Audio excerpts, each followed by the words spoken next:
നെയ്യാറ്റിൻകരയിലെ ഗോപന്റെ വിവാദ കല്ലറ തുറന്ന് മൃതദേഹം പുറത്തെടുത്തു. നെഞ്ചുവരെ ഭസ്മവും പൂജാദ്രവ്യങ്ങളും. ഇൻക്വസ്റ്റ് നടപടികൾ പൂർത്തിയായി. പോസ്റ്റ്മോർട്ടത്തിനായി മൃതദേഹം തിരുവനന്തപുരം മെഡിക്കൽ കോളേജിൽ എത്തിച്ചിരിക്കുകയാണ്. മെഡിക്കൽ കോളേജ്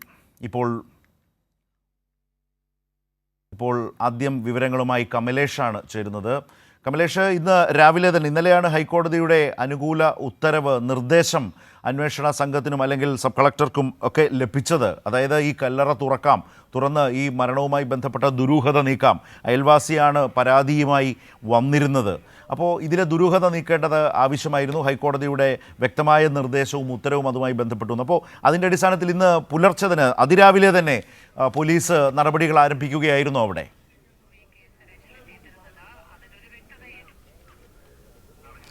ശരത്, തീർച്ചയായും ഇന്നലെ തൊട്ട് തന്നെ ഇതിനുള്ള നടപടിക്രമങ്ങളെല്ലാം ഇവിടെ ആരംഭിച്ചിരുന്നു. കൂടുതൽ ഫോഴ്സിനെ ഇന്നലെ വൈകിട്ടോടുകൂടി ഇവിടെ എത്തിച്ചു. അതുപോലെ തന്നെ എനിക്ക് പിറകിൽ കാണുന്ന ഈ കല്ലറ ഇപ്പോൾ കാണുന്നത് പ്രകാരം ടാർപ്പ ഉപയോഗിച്ച് കൃത്യമായി വളച്ച് കെട്ടി അത് മറച്ചു വെക്കുന്ന ഒരു കാര്യങ്ങളടക്കം ഇന്നലെ രാത്രിയോടുകൂടി പൂർത്തിയായി. ഇന്ന് രാവിലെയാണ് കൂടുതൽ ഉദ്യോഗസ്ഥർ സ്ഥലത്തെത്തിയത്. ഡിവൈഎസ്പിമാരായ നെയ്യാറ്റിൻകര, അതുപോലെ നെടുമങ്ങാട് 2 ഡിവൈഎസ്പിമാർ ഇവിടെ ഉണ്ടായിരുന്നു. അതുപോലെ തന്നെ RDO ആയിട്ടുള്ള സബ് കളക്ടറുടെ അടക്കം സാന്നിധ്യത്തിലാണ് ഈ ഇൻക്വസ്റ്റ് നടപടികളൊക്കെ പൂർത്തിയാക്കിയത്.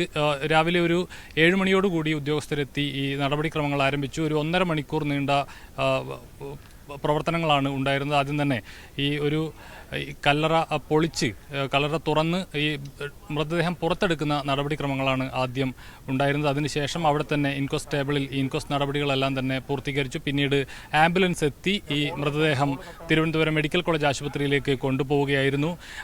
സബ് കളക്ടർ ഇതുമായി ബന്ധപ്പെട്ട് പറഞ്ഞത്, രാവിലെ തന്നെ 2 തവണ കുടുംബവുമായി ഈ കാര്യങ്ങളെല്ലാം സംസാരിച്ചു. ഇതിൻ്റെ നടപടിക്രമങ്ങളെല്ലാം സംസാരിച്ച് അവരെ ഈ കാര്യങ്ങൾ ബോധ്യപ്പെടുത്താൻ ശ്രമിച്ചിരുന്നു.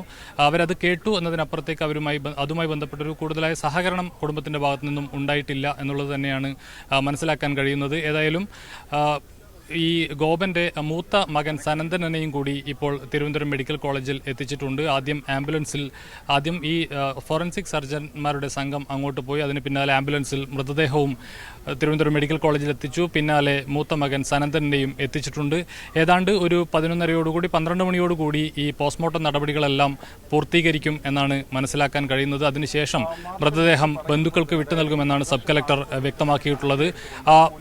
ഈ സനന്ദൻ അടക്കമുള്ള ആളുകൾ അവിടെയുണ്ട്. ഈ മൃതദേഹം ഏറ്റുവാങ്ങുകയാണെങ്കിൽ അത് തിരിച്ച് ഇവിടേക്ക് തന്നെ കൊണ്ടുവരും. പിന്നീട് അത് സംസ്കരിക്കുന്ന മറ്റ് ചടങ്ങുകളൊക്കെ തന്നെയാണ് നടക്കാനുള്ളത്. ഇനി ഈ മൃതദേഹം ഏറ്റെടുക്കാൻ കുടുംബം വിസമ്മതിക്കുമോ എന്നതടക്കമുള്ള കാര്യങ്ങളിലാണ് ഒരു അവ്യക്തതയുള്ളത്. ഏതായാലും നിലവിലിപ്പോൾ പോസ്റ്റ്മോർട്ടം നടപടികൾ തിരുവനന്തപുരം മെഡിക്കൽ കോളേജ് ആശുപത്രിയിൽ പുരോഗമിക്കുകയാണ്. 12 മണിയോടുകൂടി ഈ പോസ്റ്റ്മോർട്ടം നടപടികൾ പൂർത്തിയാകും. അതോടുകൂടി ഈ കേസിൽ ഏറ്റവും നിർണായകമായ ഒരു ഘട്ടം പൂർത്തിയാവുകയാണ്. ഈ ഗോപന്റെ മരണം ഏത് തരത്തിലാണ്, അതിലുള്ള അവ്യക്തതകൾ നീങ്ങുമെന്നതാണ്. എങ്ങനെയാണ് ഈ മരണം സംഭവിച്ചത് എന്നതടക്കമുള്ള കാര്യങ്ങളിൽ ഒരു വ്യക്തത ഉണ്ടാകണമെങ്കിൽ ഇനി പോസ്റ്റ്മോർട്ടം റിപ്പോർട്ട് കൂടി പുറത്തു വരേണ്ടതുണ്ട്. അതിനുശേഷമാണ് കഴിഞ്ഞ ഒരാഴ്ചക്കാലം കേരളം ചർച്ച ചെയ്തുകൊണ്ടിരുന്ന ഈ ഗോപന്റെ മരണവുമായി ബന്ധപ്പെട്ട അവ്യക്തതകൾ, ദുരൂഹതകളൊക്കെ തന്നെ നീങ്ങുകയുള്ളൂ. ശരത്.